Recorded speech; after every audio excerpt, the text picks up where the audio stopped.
नमस्कार मेरे प्यारे विद्यार्थी। Concept mathematics and physics class में आपका स्वागत है और मेरा नाम है संजीव कुमार। और आज हम क्लास 12 का प्रथम चैप्टर पढ़ाने वाला हूं।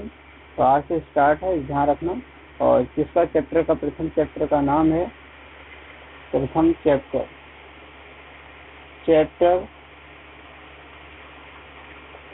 नंबर 13, कूलाम का नियम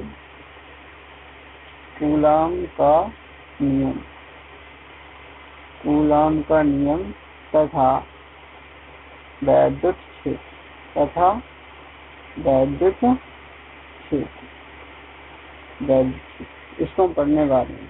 ठीक है, तो आप पहले नंबर हैंड डालें।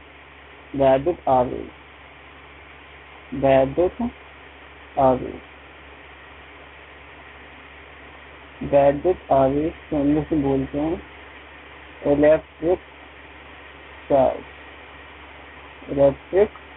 चार्ज।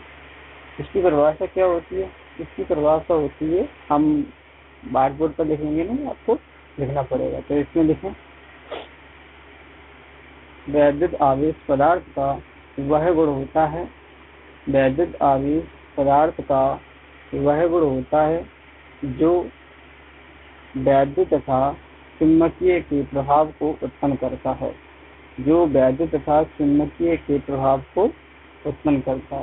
नीलांश लिखेंगे। ये दो प्रकार के होते हैं। नंबर 1 धनावेश, नंबर दूसरा ऋणावेश।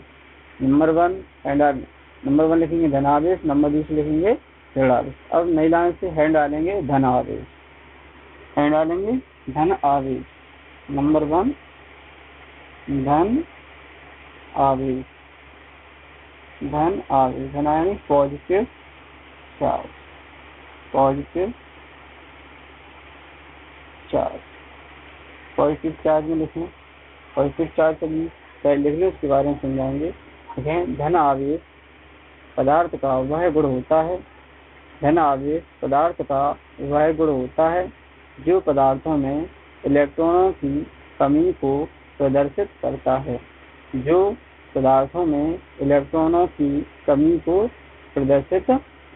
है। ये हमारी परिभाषा हो जाती है धनावेश की। अब बात आती है कि धनावेश होता क्या है। सबसे पहले हम समझते हैं, अगर कोई भी अगर पदार्थ है वो किससे मिलकर बना होता है?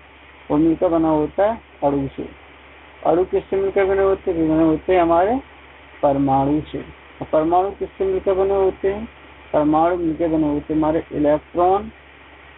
इलेक्ट्रॉन और प्रोटॉन और न्यूट्रॉन। तो ये प्रोटॉन और न्यूट्रॉन है, ये पाए जाते हैं नाभिक के अंदर। इलेक्ट्रॉन पाए जाते हैं नाभिक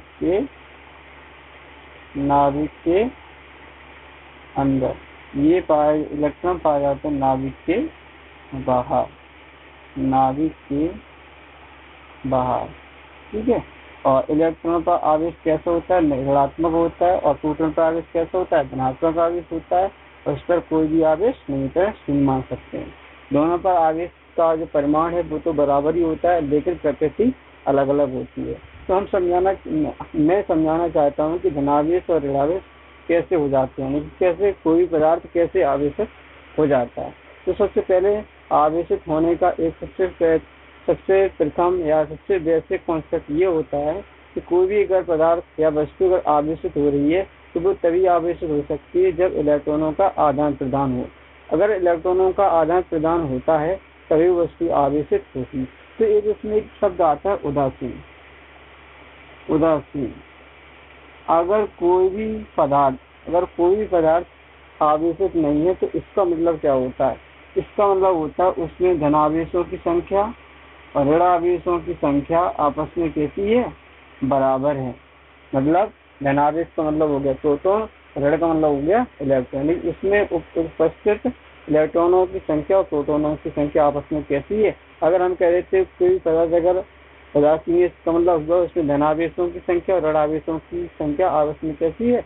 बराबर है। और कहते हैं अगर कोई भी पदार्थ या कोई वस्तु इसमें उपस्थित इलेक्ट्रॉनों की संख्या और प्रोटॉनों की संख्या अर्थात धनावेशों की संख्या और ऋणावेशों की संख्या आपस में बराबर है, तो इसका मतलब है कि वो पदार्थ आपस में कैसा होगा, उदासीन। ठीक है, तो ये तो गुणों के बारे में और आगे जानेंगे।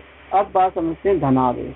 धनावेश अगर मैंने मान लिया कि इसमें प्लस के 10 प्लस का 10 आवेश यानी कि 10 प्रोटॉन है और माइनस के 10 इलेक्ट्रॉन है, तो प्रोटॉन पर ऋणात्मक आवेश होता ही है, प्रोटॉन पर धनावेश होता है, इलेक्ट्रॉन पर ऋणावेश होता है। तो अगर दोनों पर बराबर वैल्यू है तो इसका मतलब ये कैसा होगा पदार्थ, ये हो गया उदासीन।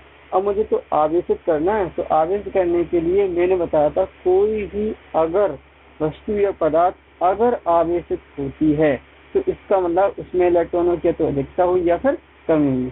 तो इसमें क्या होता है, अगर इसमें धनावेश होगा तो इसमें इलेक्ट्रॉन चले जाएंगे, इस पदार्थ से इलेक्ट्रॉन बाहर निकल, मान लीजिए निकल गए 2 इलेक्ट्रॉन निकल गए, तो बचे कितने, इसमें 8 ही तो बचे। कि जो 2 इलेक्ट्रॉन इसको उदासीन होने के लिए कितने इलेक्ट्रॉनों की कमी है, 2 इलेक्ट्रॉनों की कमी है। तो इसका मतलब हुआ कि इसमें 2 इलेक्ट्रॉन और यानी कि इसमें 2 इलेक्ट्रॉनों की कमी हो गई, और कमी होने की वजह से इस पर जो चार्ज आएगा वो कैसा जाएगा, 2। तो मतलब हुआ धनावेश कहता है कि अगर कोई पदार्थ से इलेक्ट्रॉन बाहर निकल जाते हैं या उस पदार्थ में इलेक्ट्रॉनों की कमी होती है तो उस पर धन प्रकृति का आवेश होगा या उसे धनावेश कहेंगे। ठीक है, अब यहीं से समझ लेते हैं हम ऋणावेश। समझ में आया कि नहीं आया कि धनावेश क्या होता है, फिर समझ ले। धनावेश होता है कि अगर किसी भी पदार्थ या वस्तु से इलेक्ट्रॉनों की कमी अगर आ जाती है, इलेक्ट्रॉनों की क्या जाती है, कमी आ जाती है, तो उस पदार्थ पर या उस वस्तु पर जो आवेश होगा वो धन प्रकृति का आवेश हो जाएगा, अर्थात उस आवेश को हम धनावेश कहते हैं। अब ये कैसे पहचानेंगे कि कैसे कमी होगी, तो कमी देखने के लिए सबसे पहले हम उदासीन अवस्था को देखते हैं। अगर उदासीन अवस्था अगर है तो ठीक है, अगर उदासीन अवस्था ही से पता पड़ता है कमी है कि अधिकता है। और उदासीन अवस्था को तो मैंने समझा ही चुके हैं। उदासीन मतलब उसमें धनावेशों की संख्या और ऋणावेशों की संख्या आपस में बराबर है, या प्रोटॉनों की संख्या या इलेक्ट्रॉनों अथवा तथा इलेक्ट्रॉनों की संख्या आपस में कैसी हो, बराबर। तो वहां से पता करते, जैसे ऊपर देखें 3 धनात्मक हैं और 3 ऋणात्मक है, तो उदासीन है ना, तो कोई भी चार्ज नहीं। यहाँ देखते हैं 10 प्रोटॉन है और 8 इलेक्ट्रॉन, अर्थात 2 इलेक्ट्रॉन की इस पर क्या होगी, कमी आ गई। उदासीन होने की 2 इलेक्ट्रॉन कमी होगी, तो इस पर जो प्रकृति किस प्रकृति का आवेश आ गया, धनावेश का। तो इस प्रकार से धनावेश हम कहते हैं। तो धनावेश हम लोग समझ चुके। अब समझते हम कौन सा आवेश, ऋणावेश। ऋणावेश को समझे, ऋण आवेश ध्यान डालेंगे, ऋण आवेश सभी लोग है डालेंगे, ऋण आवेश करेंगे, negative charge, negative charge. Negative charge में लिखें ऋण आवेश पदार्थ का वह गुण होता है, ऋण आवेश पदार्थ का वह गुण होता है जो पदार्थों में इलेक्ट्रॉनों की अधिकता को प्रदर्शित करता है, जो पदार्थों में इलेक्ट्रॉनों की अधिकता को प्रदर्शित करता है। फॉर एग्जाम्पल, जैसे समझिए ये तो आपने लिखिए, इससे plus minus plus minus plus minus, यहाँ देख रहे हैं 3 इलेक्ट्रॉन है, 3 प्रोटॉन है, 3 धनावेश है, 3 ऋणावेश है। तो इस अवस्था को हम क्या कहते हैं, उदासीन अवस्था। ये उदासीन अवस्था में हमें क्या करना है, ऋणावेश। ऋणावेश का मतलब क्या हुआ, इसमें इलेक्ट्रॉन क्या होगी, अधिकता होगी, 10 प्रोटॉन हो गए और 10 इलेक्ट्रॉन। इस अवस्था को हम कहेंगे कौन सी अवस्था, उदासीन अवस्था। लेकिन हमें तो ऋणावेश करना है, तो इसका मतलब और जबरदस्ती मैंने 2 या 4 इलेक्ट्रॉन और इसमें ऐड कर दिए, तो ऐड कर दिए तो इसमें इलेक्ट्रॉन कितने हो जाएंगे, 14 हो गए। तो किसमें इलेक्ट्रॉन की संख्या ज्यादा हो गई, इलेक्ट्रॉन की संख्या ज्यादा हो गई, ऋणावेश की संख्या ज्यादा होगी, इसलिए इस पर -4 आवेश पर आ जाएगा।